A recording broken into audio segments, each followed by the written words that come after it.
ძალიან დიდი მნიშვნელობა აქვს არა იმას, რომ იცოდე ღმერთზე რაღაცეები.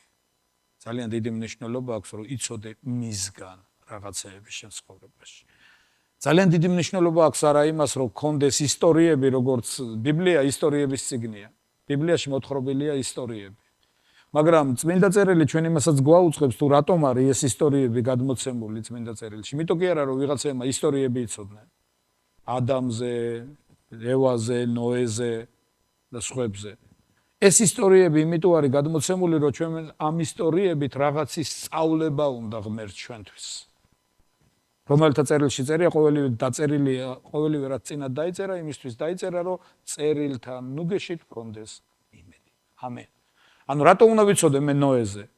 იმიტომ რომ ნოეს ცხოვრებაში მოქმედი რაღაცეები გავითვალისწინო აწმყოში, რომ ჩემ ცხოვრებაში როცა დადგება მსგავსი რაღაცეები, მე ვიცოდე როგორ მოქმედებდა ღმერთი იქ. თუ რა სურს ღმერთს ჩვენ ცხოვრებაში. ეს ბოლო დრო ძალიან დიდი დრო ქონდა დათმობილი ჩვენს ეკლესიურ ცხოვრებაში და იმ თემებში, რაც ჩვენ გავიარეთ ეკლესიაში, ღვთის ხმის მოსმენას. რომ მართლა ვიცოდე, რომ მესმოდეს ღმერთის ხმა. არა ის, რომ მე შემიძლია ბიბლია წავიკითხო. შეიძლება ბიბლია წაიკითხო და ღმერთის ხმა ვერ გაიგო. შეიძლება ბიბლია წაიკითხო და იმახსოვრო რაღაცები, მაგრამ ღმერთის ხმა ვერ გაიგო. იმიტომ რომ ღმერთის ხმის მოსმენას დროში აქვს ძალიან დიდი მნიშვნელობა. იმიტომ რომ ყველა ცხოვრებაში სხვადასხვა დრო არის. თუ იცით არსებობს ესეთი სიტყვა არაადეკვატური. რას ნიშნავს არაადეკვატური? იცი, ეხლა თებერვალია, ხო? ცივა, ჯერ კიდევ ზამთარი არის და ეხლა რომ ქუჩაში გახვალ და ვიღაცა დადის შორტებით, შეუფერებელია, არაადეკვატურად იქცევა. როცა სამძიმარზე მიდიხარ და გასვენებაში ხარ და ვიღაც ღმერთმა ყველას აშოროს და ვიღაც გარდაიცვალა და იქ ვიღაცა ჩაბჟირებული კვდება სიცილით, არაადეკვატურად იქცევა. არაადეკვატურად. ამიტომ ამბობს წმინდა წერილი, რომ არის რაღაცეები, ღმერთს უნდა რომ დრო დავინახოთ, ღმერთის დრო დავინახოთ და უპასუხოთ ღმერთის დროს ადეკვატურად. შემთხვევით არ მეთქვია ღმერთის დრო, იმიტომ რომ ღმერთის დროის ამოცნობა ძალიან მნიშვნელოვანია. მერწმუნეთ ეს ასეა. იმიტომ რომ ეკლესიასტეს წიგნში წმინდა წერილში ეკლესიასტე ამბობს, რომ ყველაფერს თავისი დრო და თავისი ჟამი აქვსო. ქართულ კულტურაში ამას ჩვენ ხშირად ვერ ვანსხვავებთ, დრო და ჟამი თითქოს ერთ და იგივეა, მაგრამ არა, დრო ეს არის კალენდარული დრო, მაგრამ ჟამი ეს არის ღმერთის დრო. აი ჟამი, მაგალითად ჩვენ ხვდებით, როდის მოდის მკის დრო, როცა თავთავები დამწიფდება და მომწიფდება ყველაფერი, მაშინ არის მკის დრო.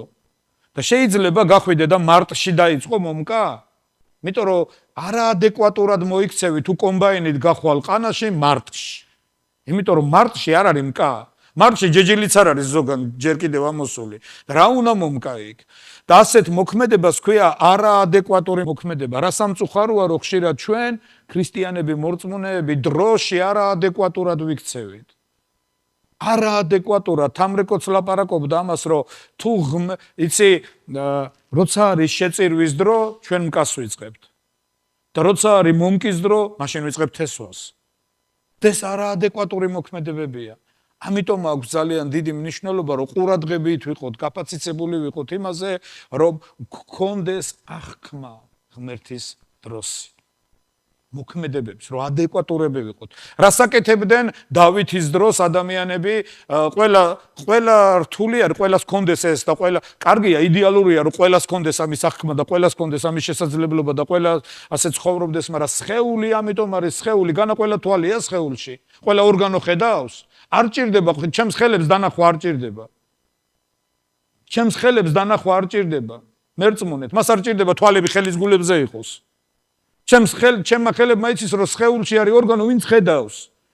და ის, რომ ხედავს ხელები, იმის და მიხედვით მოქმედებს. გასაგებია, მე მივედი იმაზე, რაზედაც დღეს თქვენი ყურადღება მინდა გავამახვილოთ, დღეს ცოტა სხეულზე მინდა გითხრათ და მეხმაროს ღმერთი, რომ ეს შევძლო, რომ გაგიზიაროთ. ამიტომ ძალიან დიდი მნიშვნელობა აქვს ამას, ჩემო მეგობრებო. ძალიან დიდი მნიშვნელობა აქვს, რომ ყურადღებით ვიყოთ, იცი, დავითის დროს ადამიანები იმისთვის რომ ცოდნოდათ ღმერთის დრო, მათ ერთი რამე იცოდნენ, რომ იყვნენ ადამიანები და წმინდა წერილი ამბობს, იყვნენ ვიღაცები თემში.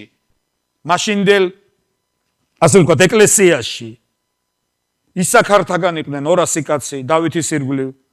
ვისაც ჰქონდა დროისა და დროის გამოცნობის ნიჭი, ღმერთისგან იყვნენ დაჯილდოებული ამით. და ისინი მათ იცოდნენ რისი დრო იყო ახლა, ისინი ხვდებოდნენ რისი დრო იყო.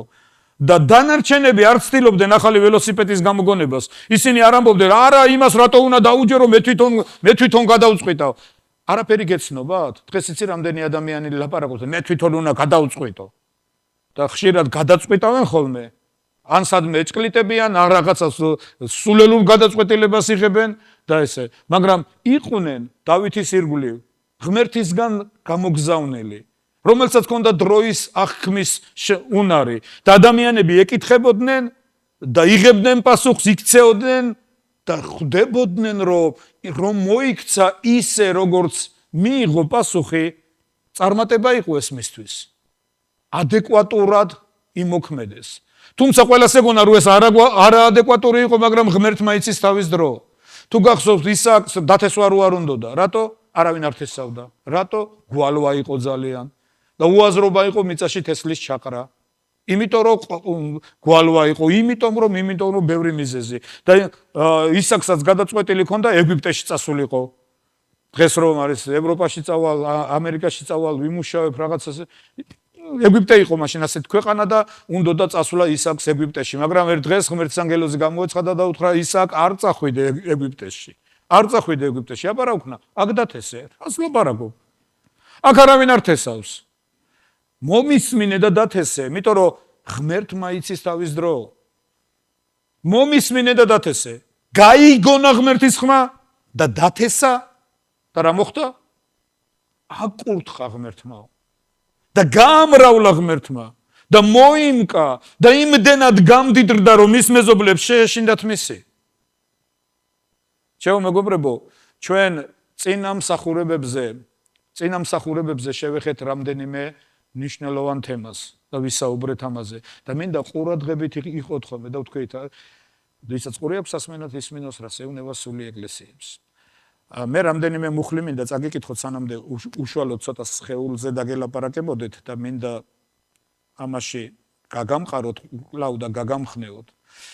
წეგან თამრიკომაც ახსენა მეორე კორინთელების მე-9 თავის მერვე მუხლი.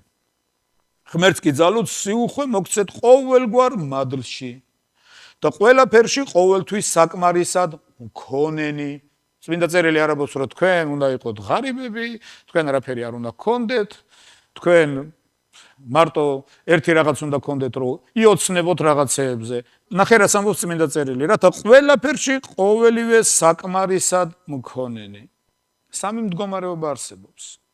სამი მდგომარეობა არის უკმარისობა, როცა გჭირდება 100 ლარი და გააქვს 20, ეს უკმარისობა. არის საკმარისი, გჭირდება 100 ლარი და გააქვს 100, აქ საკმარისი წერია. მაგრამ არის ერთი მდგომარეობა, სიუხვე. სიუხვეში არის რა, როცა გჭირდება 100 და გაქვს 1000. ეს არის უხვი, ეს არის ჭარბი.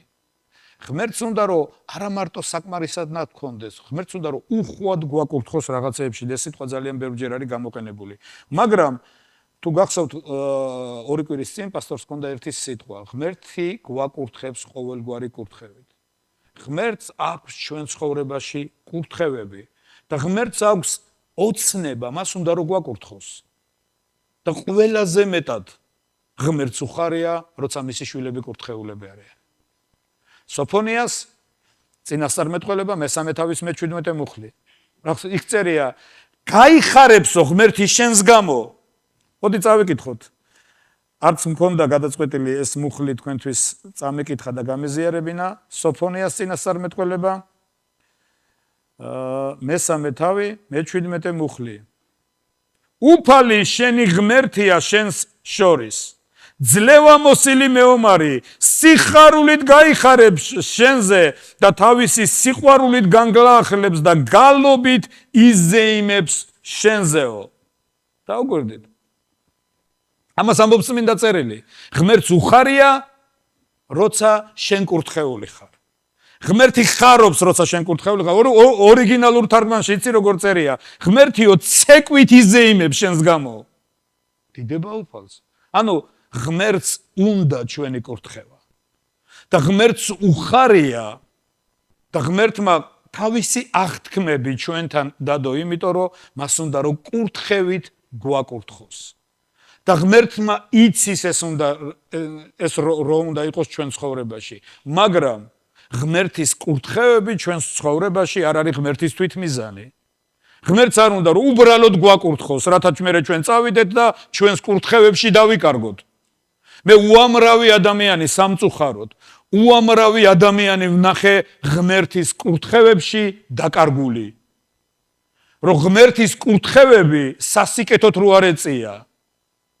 მიიღო ღმერთისგან რაღაც, მიიღო ღმერთის კურთხევები, მაგრამ არაფერი სასიკეთო მისთვის მას არ მოუტანია.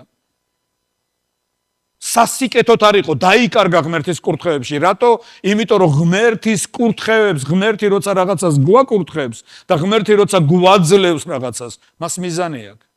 თქვით განკურნებასაც კი მიზანი აქვს. ხო დაწერილია წმინდა წერილში, რომ მისი ჭრილობები ჩვენ განვიკურნეთ, ეს ხო ღმერთის აღთქმაა, ეს ხო ღმერთმა თქვა, ეს არ არის პირობა. თუ ჭკვიანად იქნები, განიკურნები და თუ არაო. ესე არ არის. წმინდა წერილი ამბობს, რომ მისი ჭრილობებით, ესაიას 53:5, მისი ჭრილობები ჩვენ განვიკურნეთ, თუ შეგიძლია ირწმუნო, შეხვიდე, გაიგივო შენი თავი, რომ ქრისტე მოკვდა ჩემთვის, რომ მასთან ერთად ჯვარს ეცვა ჩემი ძველი კაცი, რათა გაუქმდეს სოდვის სხეული და აღარ ვიყო სოდვისათვის მსჯავრდებული, მაშინ მის ჭრილობებში მე უკვე განკურნებული ვარ. მე კი არ განვიკურნები, უკვე ვარ განკურნებული. ასე ამბობს წმინდა წერილი. მაგრამ უამრავ ადამიანს სამწუხაროდ განკურნება სასიკეთოდ არ ეწია. რა გააფრთხილა ქრისტემ მარიამი? დიახ. წადი და აღარ სოდო, რომ უარესი არ დაგემართოსო.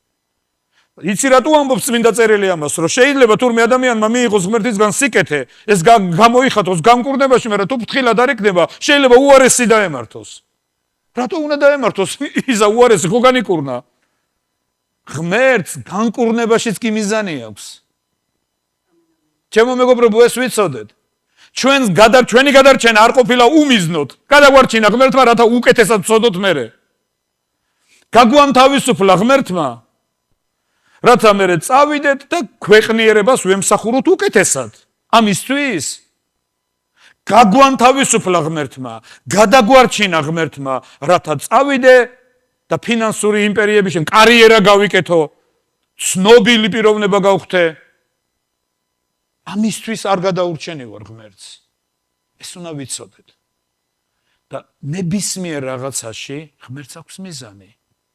ჩემს ხსნაში უზარმაზარი ფასია გადახდილი, მაგრამ ღმერთს ეს არ გადაუყრია, ამას აქვს მიზანი. მაგრამ არსებობს ერთი რაღაც.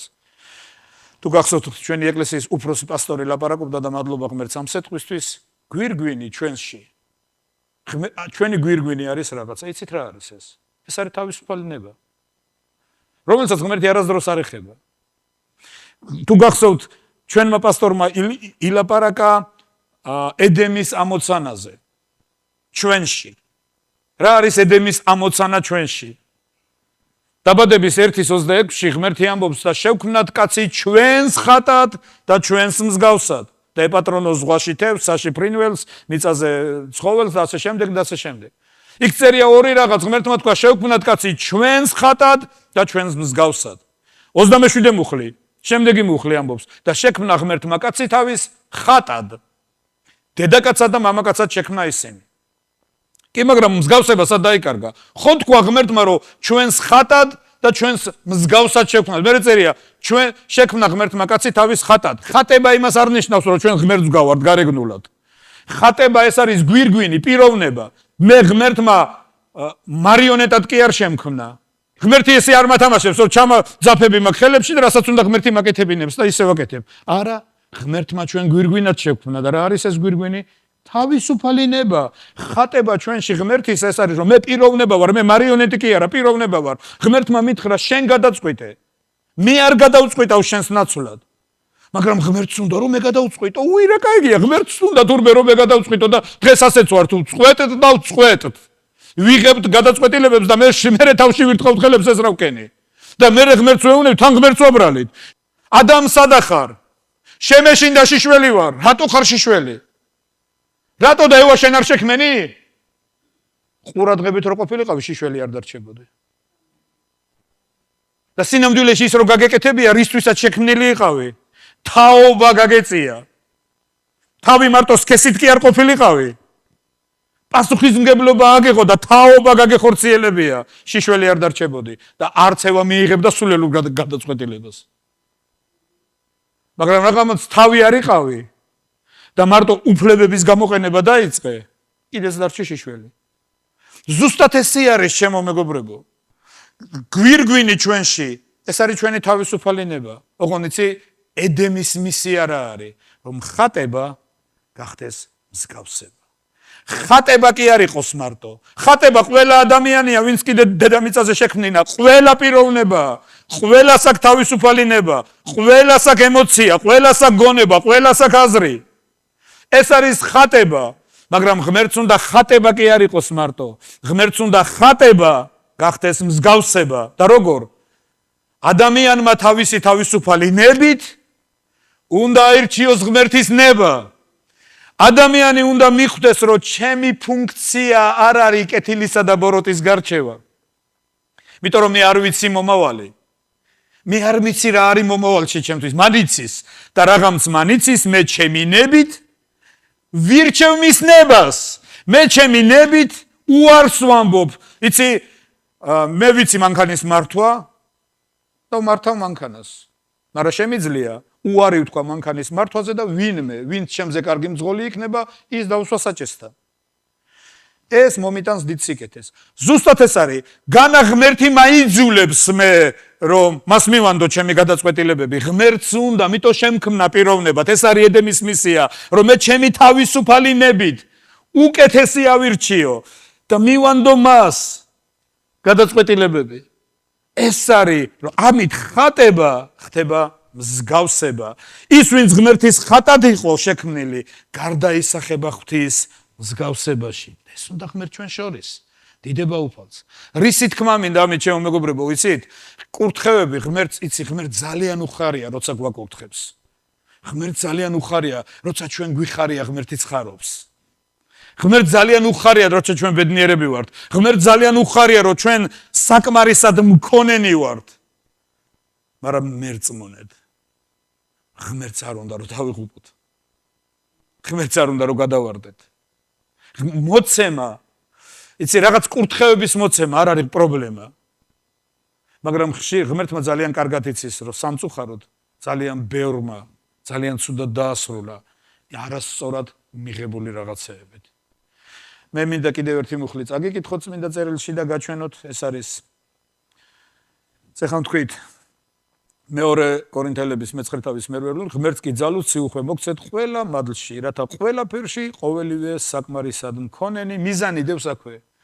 უხვი იყოთ ყოველ კეთილ საქმეშიო. ამიტომ თურმე ღმერთი იმიტომ კი არ გვაძლევს, რომ დაუტკბეთ მარტო. რა თქმა უნდა, ღმერთი გვაძლევს, რომ დაუტკბეთ. იცი, ღმერთის კურთხევები ტკბობა ცოდვა არ არის. თუ ტკბები შენი ცოლით ცოდვა არ არის. იმიტომ რომ ეს კურთხევა არის ღმერთისთვის. დიდება უფალს. თუ ბედნიერი ხარ ამით. ეს ჩვეულებრივია. ჩვეულებრივი კი არა, ღმერთ ძალიან უნდა რომ ასე იყოს. რომ აღტაცებული და აღფრთოვანებული იყო. დიდება უფალს. მაგრამ ღმერთი თავის კურთხევებს გვაძლევს, რომ უხვები ვიყოთ რაში? კეთილ საქმეში. უნდა გავიხედოთ გვერდით, რომ ღმერთმა რომ მომცა, იმიტომ მომცა, რომ მე უნდა ვიცოდე ერთი რაღაცა. გაზიარება.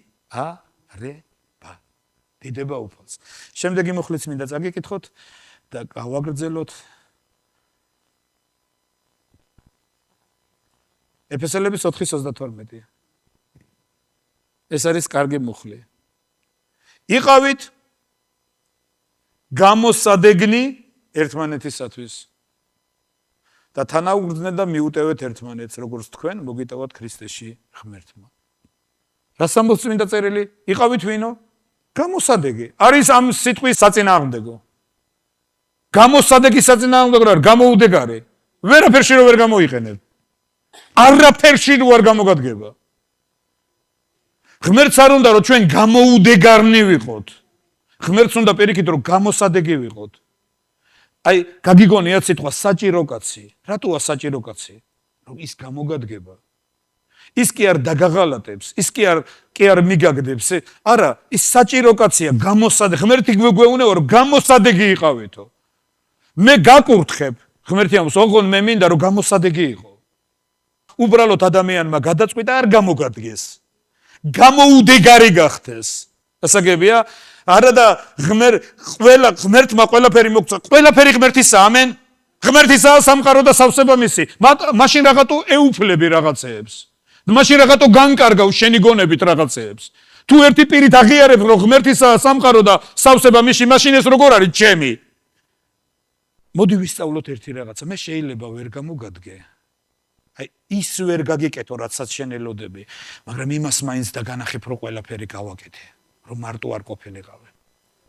იმას მაინც გაგრძნობირებ რომ მარტო არ დაგტოვე, მე კი ესე ბაი მე წავედი, რაც კიდე ის ყოფილა, მე რა შუაში ვარ, მე არ შემიძლია მაგის გაკეთება, მე არ გამოგადგე.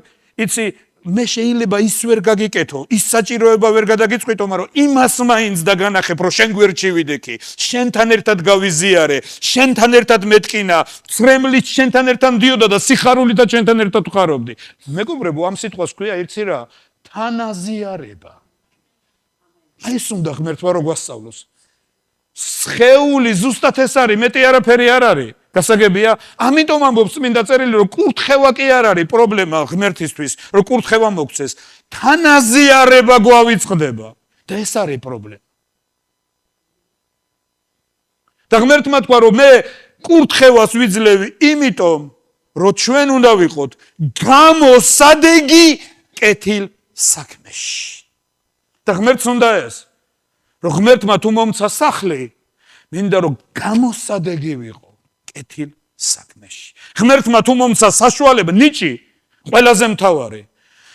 და მე ვოცნებობ, რომ ნიჭები მობრუნდნენ და მთელი დიდება იყოს იქიდან მემართული. იმიტომ რომ წმინდა მოციქული პეტრე ამბობს, თითეული თქვენთაგანი ემსახურეთ ვისო, ქვეყნიერებასო. ასე წერია? თითეული თქვენთაგანი ემსახურეთ ქვეყნიერებას იმ ნიჭით, რაც ღმერთისგან გაქვთ. ასე არ წერია? თითეული თქვენთაგანი ემსახურეთ ერთმანეთსო. ერთმანეთს ფულის კუპიურას კი არა. თითეული თქვენთაგანი ემსახურეთ ურთიერთს. ერთი მოემსახუროს მეორეს. იმ ნიჭით, რომელიც უფლისგან გაქვთ მიღებულიო. მეგობრებო, ხშირად ჩვენ ვეუფლებით რაღაცებს. ხშირად ჩვენ ვეუფლებით იმას, რაც დროებით მოგვეცა. ნივთები, რომელიც დროებით სარგებლობაში გვაქვს, იმიტომ რომ ჩვენ წავალთ აქედან ეს ნივთები დარჩება აქ. უარესი, კიდევ უფრო მეტი, ჩვენ ხშირად ვეუფლებით იმათ, ვინც ღმერთმა ჩვენ ცხოვრებაში შემოიყვანა, ჩემი შვილები. ისინი შენები არიან დროებით. უბრალოდ შენ გახდი გზა მათი ამ დედამიწაზე შემოყვანის, მაგრამ ისინი შენები არ არიან. ისინი შენები არ არიან, ისინი ღმერთისანი არიან. სინამდვილეში ისინი ღმერთისანი არიან. ჩვენ ერთი რამე გვევალება, რომ მოვამზადოთ გზა და გავაკეთოთ ყველაფერი, რომ ისინი იმ მისიაში იყვნენ, რისთვისაც ღმერთმა გამოგზავნა. და ჩემს ამპარტავნობას და ჩემს აკვიატებებს არ უნდა მოემსახურონ ისინი და ჩემი აკვიატების და ამპარტავნობის მსხვერპლი არ უნდა გახდნენ ისინი. წმინდა მოციქული პეტრე გვასწავლის, რომ არ გააკეთოთ რაღაცა როგორც დაუფლებულებმაო. გახსოვთ რა უთხრა ქრისტემ პეტრეს? სიმონ იოანესავ, ეს არის იოანეს სახარების 21 თავი. სიმონ იოანესავ, გიყვარ ვარ? შენიცი რომ მიყვარხარ. რა გააკეთეო? აძოვე შენი ცხვრებიო, ესე უთხრა? არა. ქრისტე უნდა აძოვე ჩემი ცხვრებიო. სიმონ იოანესავ, გიყვარ ვარ? იცი რომ მიყვარხარ. დამწყემსე შენი ცხვრებიო, ესე უთხრა? ჩემი ცხვრები. ჩვენ ერთი რამე უნდა ვიცოდეთ. პასტორი კი არა, არქიეპისკოპოსი კი არა, არქანგელი იყავი თუ გინდა. ცხვრები შენი არ არის. ცხვრები ღმერთისა. ამიტომ ნუ კი შენ არავითარი უფლება არ ჩემი ცხოვრები. რა შენი ცხოვრები? ჩემი ჯგუფი, რა შენი ჯგუფი? ყველა ჯგუფი, ყველა საოჯახო, ყველაფერი უფლისაა.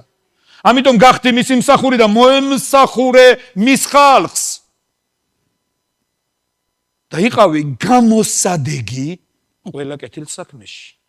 ძალიან მნიშვნელოვანია ერთი რაღაც. ძალიან მნიშვნელოვანი. დაუფლება, ჩვენ არ გვაქვს უფლება რამეს დავეუფლოთ. რაღაცაზე ვიყოთ, დაუფლებული. უნდა ვიცოდეთ, ჩვენ ღმერთის მსახურები ვართ. და ღმერთმა მოგვიწოდა, რომ გამოვადგეთ ერთმანეთს, გაუზიაროთ ერთმანეთს. ყველა კეთილსაქმეში გამოსადეგარი. ერთი მუხლი მინდა წაგიკითხოთ, ჩვენ წინა კვირაში ზიარება გქონდა წინა კვირას. ეს მუხლი ჩვენ მაშინ წავიკითხეთ, მაგრამ შემდეგ უკვე როცა სახლში მივედი, ღმერთმა გამიმახვილა ძალიან სერიოზულად ყურადღება. და ნახეთ, ეს არის 1 კორინთელების მე-11 თავი 29 მუხლიდან. მე ზიარების დროსაც თქვი, რომ შეიძლება ხშირად ადამიანმა დაფიქრდეს და იფიქროს ამაზე. აქ წერია. ვინაიდან ვინც უღირსად ჭამს და სვამს პურიდან და სასმისიდან. ვინაიდან ვინც უღირსად ჭამს და სვამს, თავის დაგმობას ჭამს და სვამს, ვერ შეუცვნიარა უფლის სხეული. ანუ წმინდა წერილი პირდაპირ ამბობს, თუ სხეულს ვერ ხედავ, ზიარებაც კი ერთ-ერთი კურთხეული მსახურება შეიძლება საწინააღმდეგოდ იყოს შენ ცხოვრებაში. და მიზანი მთავარი რაც არის ღმერთს უნდა რომ სხეული დაენახო. სხეული დაენახო. სხეულს ხედავდე. ესა ღმერთმა შექმნა ამისთვის. უნდა ვიცოდეთ რომ თუ მაგ ნიჭი, მაგ უნარი, მაგ შესაძლებლობა გამომდის რაღაცა სარკეში იხედები და ბედნიერი ხარ, ასეთი კარგი ხარ და გახარებს ეს რაღაცეები. უნდა იცოდე რომ ეს იმიტომ კი არა რომ ამით გაამპარტავდე და ცხვირი მაღლა აწიო. ეს იმიტომ რომ სხეული დაენახო. სხვათა შორის მოდი ერთი რამე, იცი ძალიან ბევრი სიმღერა არსებობს ლამაზ თვალებზე. თმებზე. მაგრამ თირკმელებზე მე არ მომისმენია ჯერ სიმღერა. მაგრამ იცი ძალიან ბევრი სიმღერა არის ლამაზ თვალებზე, მაგრამ თუ გინახიათ ცალკე თვალი, ცალკე ის სულაც არ არის ლამაზი. პირიქით ამაზრზენია და სანამ ამოგლეჯილი თვალი ბუდიდან. ის სულაც არ არის ლამაზი. წეგან ვფიქრობდი ამაზე. თვალების სილამაზე სხეულშია. ის მაშინ არის ლამაზი, როცა თავის ადგილზე დგას. როცა თავის ფუნქციას ასრულებს, მაშინ არის ლამაზი. ამიტომ ორგანოებიც კი ჩვენ სხეულში, როცა სხეულშია, მაშინ ქმნის სილამაზეს და ჰარმონიას და მაშინ არის ლამაზი. გასაგებია, მე მინდა კიდევ ერთი მუხლი წავიკითხოთ. 1 კორინთელების მე-12 თავის მე-18 მუხლიდან. ახლა ღმერთმა თითეული ასო ისე განალაგა სხეულში, როგორც ნებავდა. ხო და ყველა ერთი ასო რომ იყოს, სადღა იქნება სხეული, ახლა ასოები ბევრია, სხეული კი ერთი. თვალი ვერ იტყვის, მე არ მჭირდებაო ხელს, მე არ მჭირდებიო. ვერც თავი ეტყვის ფეხს, არ მჭირდებიო. არამედ სხეულის ის ასოები, რომლებიც ყველაზე უძლურნი ჩანან, უფრო მეტად საჭირონი არიან. ხოლო რომლებიც ნაკლებად საპატიო გვეჩვენება სხეულში, მათ უფრო უხვად მოსავთ პატივით და ჩვენი უსახურობა მეტი პატივით იმოსება. კეთილსახიერ ასოებს ჩვენში არ აქვთ ამის საჭიროება, მაგრამ ღმერთმა ისე შეაზავა სხეული, რომ უფრო უხვი პატივი არ გუნა იმას, რომელსაც ნაკლებად აქვს. რათა არ იყოს განხეთქილება სხეულში, 25 მუხლი არის ცენტრალური მუხლი დღევანდელი დღის და მინდა ყურადღებით მოინიშნოთ ეს მუხლი. რათა არ იყოს განხეთქილება სხეულში, არამედ ყველა ასო ერთნაირად ზრუნავდეს რაზეო? დიდება უფალს. საკუთარ თავზეო კი არა.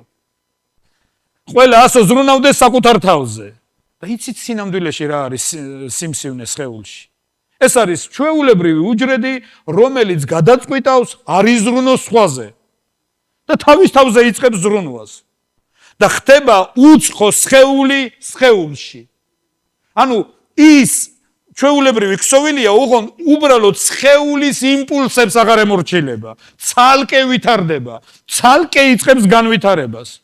და ხდება კიბო და სიკვდილის მიზეზი. გასაგებია? და წმინდა წერილი ნახე რას ამბობს?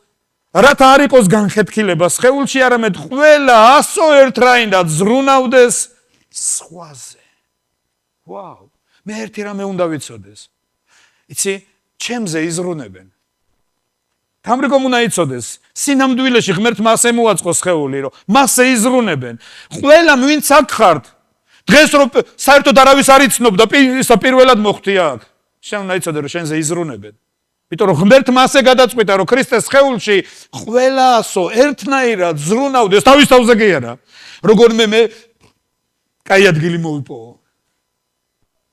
არა, ყველა ასო ზრუნავდეს სხვაზეო. დიდება უფალს. რათა არ იყოს სხეულში განხეთქილება. ჩვენ ძალიან ბევრს ვლაპარაკობთ ხოლმე ამაზე. იცით, ჩემო მეგობრებო, ერთი რამე ვიცოდეთ.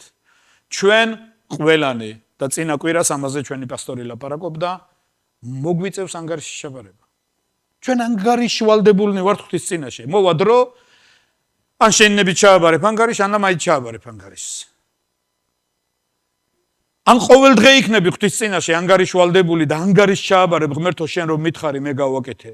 მე რომ მითხარი შენი სიტყვის საშუალებით, მე რომ მითხარი შენგან დადგენილი ლიდერის საშუალებით, მე რომ მითხარი პასუხისმგებელი პირის საშუალებით, მე რომ მითხარი და მე გავაკეთე ღმერთო, და ანგარიშს გაბარებ. ან ჩააბარებ ღმერთს ანგარიშს, ან მაინც ჩააბარებ მას ანგარიშს. იმიტომ რომ მოვა დრო, დაკრავს ბუკი, მკვდრები აღდგებიან უხსნელად და ჩვენ ყველანი წავდგებით მის წინაშე. რათა მივიღოთ ის, რასაც ვაკეთებდით ხორცის სიცოცხლის დროს, კეთილი თუ ბოროტი. ამას ძალიან დიდი მნიშვნელობა აქვს. ან დღეს ვიქნები ანგარიშვალდებული, ან მაინც ვიქნები ანგარიშვალდებული. და ერთი რამე იცოდეთ, ადრე პასტორი ამბობდა ამაზე და კიდევ ერთხელ გავიმეორებ. ღმერთთან ვერ მოაგვარებს ვერავინ. ვერ ჩააწყობ იქ საქმეს. იცი, მზია ვერ დამეხმარება იქ მე. ძალიანაც უნდოდეს შეიძლება, მაგრამ მაინც ვერ დამეხმარება. დათო ვერ დამეხმარება, მე ვერ დავეხმარები იქ. ჩემს მაგიურად ვერაფერს ვერ გააკეთებს დათო და დათოს მაგიურად ვერაფერს ვერ გავაკეთებ მე. ჩემს იცი როგორ, ჩემს ჯილდოს დათოს არავინ მისცემს და დათოს ჯილდოს მე არავინ მომცემს. ყველა თავისთვის ჩააბარებს ანგარიშს და საზღაურსაც მიიღებს თავისთვის. გასაგებია? იმიტომ რომ ვინ და ღმერთი არის სამართლიანი. კაენს ეგონა თუ აბელს მოკლავდა, ღმერთი რო აღარავინ იქნებოდა, ღმერთი მას მისცემდა ყველაფერს. ეს ასე არ არის. წინამსახურებაზეც ერთ-ერთ წინამსახურებაზე გავიმეორე სტივ ჯობსის სიტყვები და კიდევ ერთხელ ვიტყვი, შეიძლება ბევრი ფული იშოვო, მაგრამ ვერასდროს ვერ ნახავ კაცს, ვინ შენთან მაგივრად გახდება ავად. ეს გამორიცხული ასეთი რაღაც არ ხდება. შეიძლება მილიარდები, ტრილიარდები გქონდეს, მაგრამ ვერ ნახავ ადამიანს ამ ფულით, რომ შენს მაგივრად გახდეს ავად, რომ კიბოთი ის დავადდეს შენს ნაცვლად. ასეთი რაღაც არ ხდება. ვერასდროს ვერ ნახავ ადამიანს, ვინ შენ მაგივრად მოკვდება. ჩვენ ამ წუთის სოფელში შემოვედით და უცილებლად წავალთ აქედან. ყველა შემოვედით და ყველა წავალთ. არავინ არ დაგრჩება აქ. ყველა წავალ. გააჩნია როგორ წახვალ. გააჩნია, იცი როგორ წახვალ ღმერთო? მადლობა ჩემი ამ წუთის სოფელში შემოყვანისთვის და მივდივარ აქედან, სახში ვბრუნდები. იმიტომ რომ გავიგონე შენი ხმა, ვიარე შენი გზებით და მე ვიცი რომ ელოდები და ვბრუნდები სახში და მეორე ღმერთო რაღა მეშველება. ოი იცი რატო ეშენიათ სიკვდილის ადამიანებს? იმიტომ რომ არ იციან იქ რა ელოდებათ. მაგრამ ღმერთის ძის მორწმუნეს თავის თავში აქვს მოწმობა ვასწერია. ამენ. როცა ღმერთს ემსახურები და როცა გესმის ის, რასაც ახლა ვლაპარაკობთ, რათა არ იყოს სხეულში განხეთქილება, არამედ ყველასო ერთნაირად ზრუნავდეს ერთმანეთს სხვაზე. როცა ვიცით რომ თანაზიარებისთვის ვართ, როცა ვიცით რომ ნიჭი, უნარი, დიპლომი, სწავლა, განათლება, შესაძლებლობა, თანამდებობა, ყველაფერი ღმერთმა იმისთვის კი არ მომცა რომ წავიდე და თავჯდომარე გავხდე. თავჯდომარის მნიშვნელობა რა არის? თავზე რუაზის წვებს.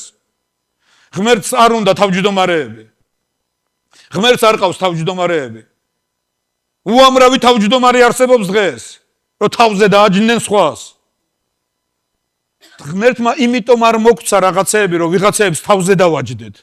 ღმერთმა იმიტომ მოგცა ისა რაღაცეები, რათა უხვი ვიყოთ, გამოსადეგი ვიყოთ, სხეულმა დაიწყოს განვითარება, სხეულმა დაიწყოს რაღაცეები, განვითარდეს რაღაცეები, ვიღაცეებისთვის ბიძგი გავხდეთ. ის რაც მოგეცა ცხოვრებაში, შენი დამსახურება რო არ იყო ეს იცოდე. შენ არ მოგიპოვებია ეს რაღაცეები და თუ მოიპოვე კიდეც, ძალა ღმერთმა მაგის მოსაპოვებლად ღმერთმა მოგცა. და ღმერთმა ეს მიტომ მოგცა, რომ ეხლა ჩამოხვიდე და ვიღაცეების უბიძგო რო აქ ეწავიდნენ. შენ სტოლს კი არ ეძებო. მოდი ვიყოთ გამოსადეგნი კეთილსაქმეში. მოდი ვიყოთ თანაზიარნი კეთილსაქმეში. მოდი ვიყოთ დახმარება ერთმანეთისთვის, რომ სხეული განვითარდეს. იცი, როცა დღეს გალობდნენ, მე მიხაროდა. როცა ვხედავ რაღაცეებში, მე ძალიან მიხარია, ჩემი სული ხარობს.